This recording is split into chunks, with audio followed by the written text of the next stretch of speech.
Coming up on Fulton Today, leaders from all across the county come together to discuss two very important topics. County commissioners and mayors discuss a transit master plan and animal control. I'm Priscilla Ortega, and I'll have that story coming up. And find out why a certain group of people won't be able to participate in this month's municipal election. That and more starts right now on Fulton Today.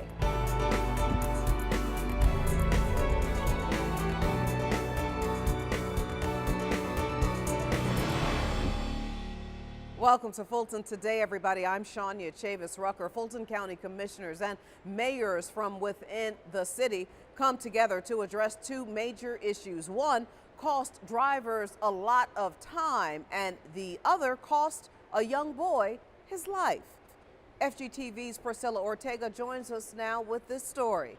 Shania, the main items on the agenda included developing a mass transit plan and discussing options for animal control services. Match for ARC RFP for a transit plan for Fulton County. Roswell Mayor Jerry Wood expressed the enthusiasm all the mayors in Fulton felt after commissioners agreed to pay for a transit expansion study. We're very optimistic. This is a prerequisite, a necessary step for some sort of expansion of transit throughout our county. So the big good news is we all agreed to something today.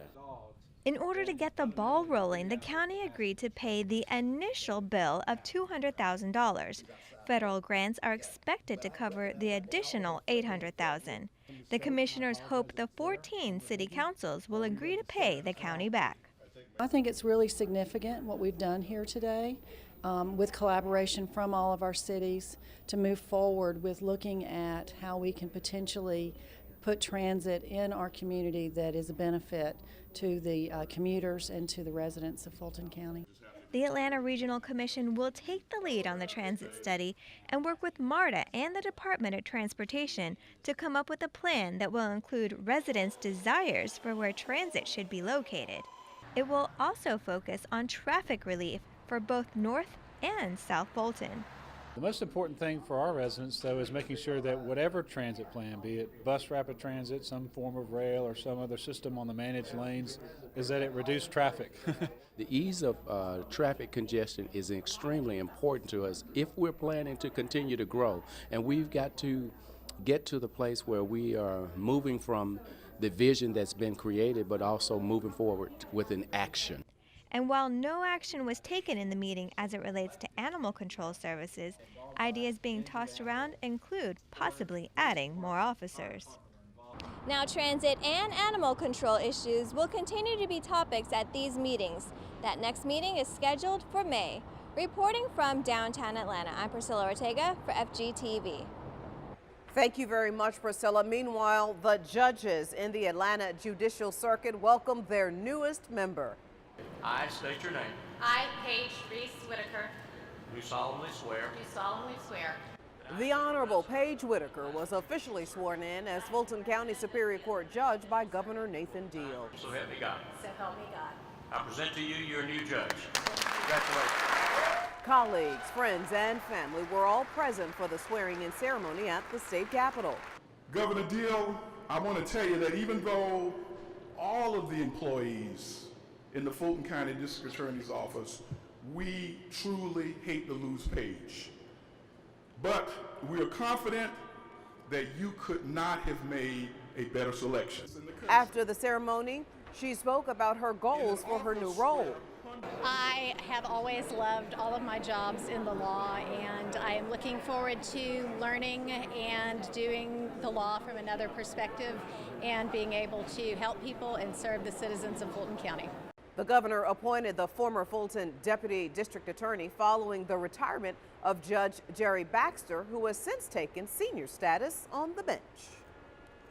While early voting is in full swing for the March municipal election, the Elections Board takes action to remove some names from the voter rolls. FGTV's Felicia Church explains why. With voters in the new city of South Fulton and the city of Roswell looking to fill vacant seats in the March municipal election, Fulton's elections board took steps to make sure that every vote won't count. Just like the rest of the country, Fulton County law says people are prohibited from voting if they're serving any sentence imposed by the conviction of a felony. At a recent Board of Registration and Elections meeting, 113 names were removed from voter rolls due to their felon status. It's a process that happens every month and involves multiple departments.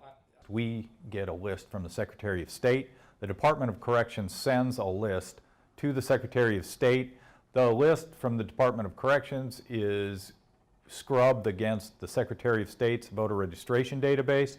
They in turn send those down to us. After the felon list is established, the individuals on that list are sent a letter informing them of a hearing date in case they wish to challenge. So what should you do if you receive a letter in error saying you're a convicted felon? If you receive a letter, if you're a convicted felon in error, just give our office a call at 404-612-3816. And what will happen is that we can research it for you. Once a convicted felon's sentence is complete, voting can be obtained if the proper steps are taken. If a person is a convicted felon, he or she cannot register to vote. If they have completed all their responsibilities as far as their debts to society, all they have to do is just register to vote. Over the years, there have been proposals by lawmakers to change the rules for felons who wish to vote. But for now, the current law stands. Reporting for FGTV, I'm Felicia Church. Thank you, Felicia. Now, if you have questions about your voting eligibility, you can contact the Fulton County Registration and Elections Department at 404-612-7020. Fulton's Police Department continues a series of neighborhood informational meetings. The second joint HOA neighborhood meeting took place at the South Annex in College Park. These meetings were designed to provide information to the community with a focus on current crime trends and crime prevention tips. We know that communication is key to any successful outcome. And ultimately, when people are communicating and dialogue, information is freely flowing. The more information you have, the better you're capable and better able to serve yourself and others. Police officers and officials once again listened to residents' concerns about crime, code enforcement issues, and other topics. I think every subdivision should have more than just a sign that says Neighborhood Watch. They should actually have people doing something, at least if you see something, say something, as was mentioned. We want to do both. Not everybody has to ride around in the car and have the light and the signs, but everybody should be a watch person in the community. If you would like more information about the next meeting or scheduling a meeting, you can call 404-612-5331. The Fulton County Sheriff's Department is hoping to hit a bullseye with its new employees. Get ready, set, go. Looking to add members to its Direct Action Response Team, also known as DART, a group of 6 men and women show jail leaders their skills in hopes of joining the specialized unit that operates inside the jail. I'm applying for the DART team because since I've stepped in the door, I wanted to make this a career. And that was one of the specialty teams that I like, their standards and the way they handle themselves inside the jail. Along with being judged on physical skills such as running, push-ups, and bench press, their mental toughness was evaluated as well. Mentally, they need to be certainly of sound mind, not hot-headed, calm, and the ability to make sound decisions at a split second. You know, things happen really, really fast, and they have to be able to make the determination of which way they need to go. With the current DART team consisting of only 5 members, each working various shifts, bringing in more recruits needs to be done. Any help that they can get right now in terms of team members and people that they can gel with would be a great asset to the squad. And we have some great news to report. All 6 who tried out made the DART team. And still to come, celebrating the history of an iconic educational institution. It's a part of our district by district coverage next.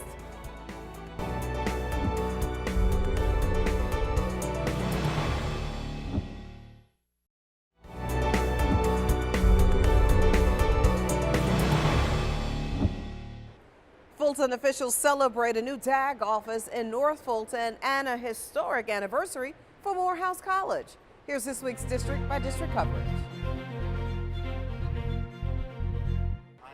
We begin with Chairman John Eaves as he honors the historic institution that he and thousands of others call home.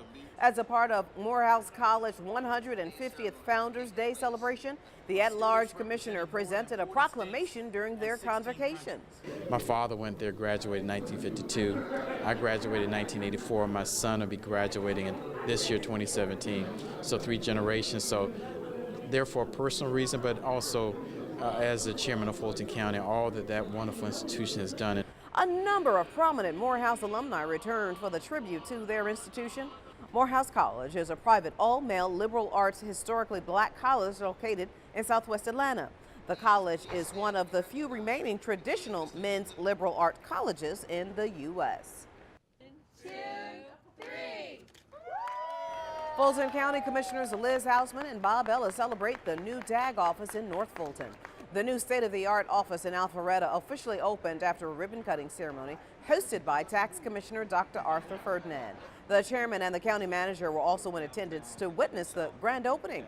The tax commissioner thanked the county leaders and citizens for their cooperation in the new office's completion. We spent a lot of effort on this site to make it customer-friendly with up-to-date modern technologies.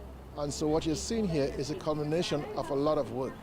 The 7,000 square foot office located on the first floor of the Water Resources Operations Center is compliant with the American with Disabilities Act and offers a better customer service experience. It's difficult to travel around this county. A lot of folks live here, over 1 million people now, and we're continuing to grow.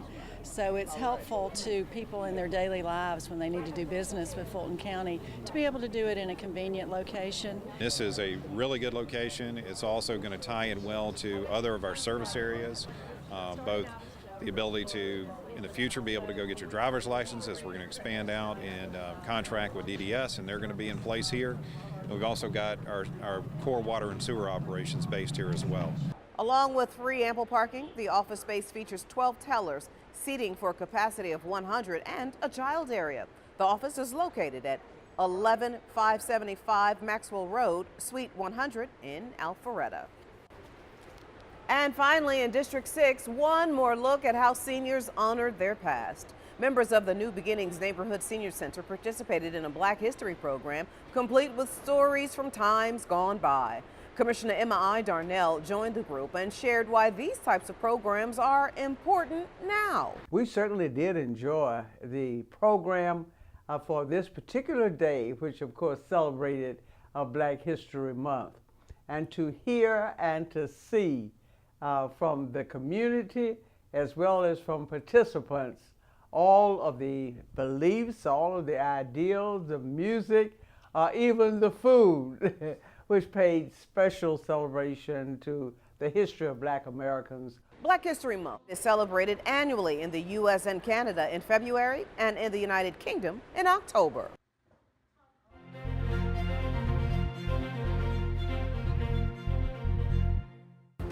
Now you can catch more of your commissioners at work all this week with the rebroadcast of the Board of Commissioners meeting right here on FGTV. And still to come, the county's behavioral health team has a new leader. We'll introduce you when we come back.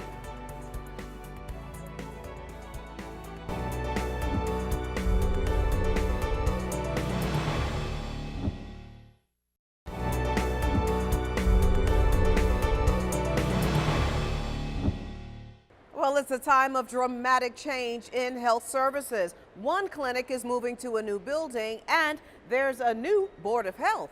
FGTV's Lynn Vaughn says the director gave the team the news herself. Some employees have worried that with the health department under a new Board of Health, they would lose their benefits. At the first all-hands meeting of the year, Health Director Kathleen Toomey strongly emphasized that is not the case. Nobody will be forced to become a state employee. Nobody will lose their benefits. And I think that's really important. I think everybody was concerned about that. What does this mean? They're going to take away my job, or that my job will become a state job, and then I'll lose all those years that I put into the pension system. No, that's not going to happen. 4 of the 7 members of the new Board of Health will be selected by the Fulton County Board of Commissioners. The Mayor of Atlanta, the Atlanta City Council, and the Fulton School Superintendent each get to appoint a member. Dr. Toomey says these designees are the rock stars of public health. And some of the names that you may have heard of is Dr. Otis Brawley, who's the medical director of the American Cancer Society. He, as an African-American physician, has been a leader, internationally recognized for his work to address health disparities, particularly in non-communicable disease and cancer. Jack Harden, who's been a homeless advocate, a Fulton County resident and a homeless advocate who's literally volunteered thousands of hours to address homeless needs in Atlanta. One huge benefit of the transition to new governance for employees is that the requisition process, obtaining supplies or services, will be so much easier.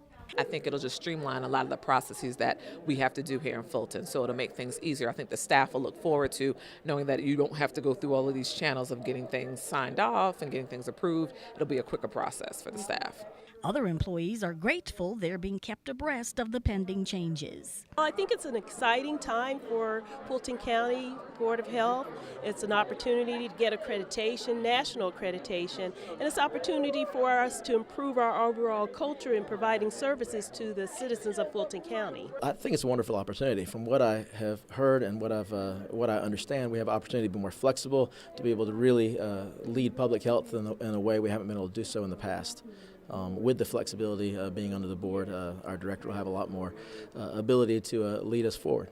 The Aldridge Health Center building loses its first occupant, the Vital Records Department, this month. In just a few weeks, out with the old and in with the new. This space at 141 Pryor Street in the Government Center building will become the new home of the Fulton County Department of Public Health's Vital Records Office. Reporting for FGTV, I'm Lynn Vaughn. Thank you very much, Lynn. Meanwhile, there is a new leader for the Department of Behavioral Health and Developmental Disabilities. And that leader is Latrina Foster. One of her first duties in her new role was to help lead the department's latest all-hands-on-deck meeting at the Aldridge Health Center. The meeting focused on this year's upcoming transition for behavioral health services.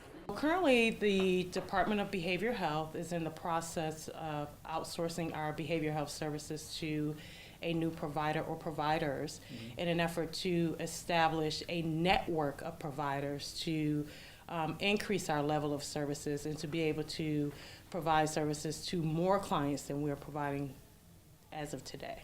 Foster says she will make sure the behavioral health transition is seamless for residents. Now, as far as the developmental disability side, Fulton leaders say Foster, who is legally blind, has demonstrated an ongoing commitment to fighting the stigma associated with developmental disabilities. And Fulton's employees and its residents learned some life-saving skills. Participants and partners of the county's Partnership to Improve Community Health program, or the PITCH program, attended the CPR class at the Center for Health and Rehabilitation.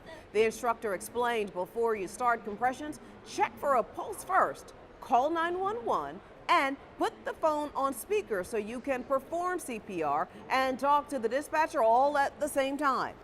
The instructor says it is important that everyone learn how to perform CPR. People should learn, anyone who is interested in performing CPR, of course, but because every 90 seconds there is an incident of cardiac arrest, so you never know who around you, it may be a coworker, it could be a loved one or a family member, or one of your children or grandchildren. I'm practicing to become a group fitness instructor so that I can lead aerobic classes at my nearby church group, as well as being a mom to an 11-year-old and a caregiver for my grandmother. So I was definitely interested in just obtaining that knowledge that could someday, maybe, if need be, save a life. According to the American Heart Association, each year there are nearly 383,000 out of hospital sudden cardiac arrest, and 88% happens at home. To learn about CPR training, call 404-612-3561. And still to come on Fulton Today, discovering your artistic talents. Stay with us.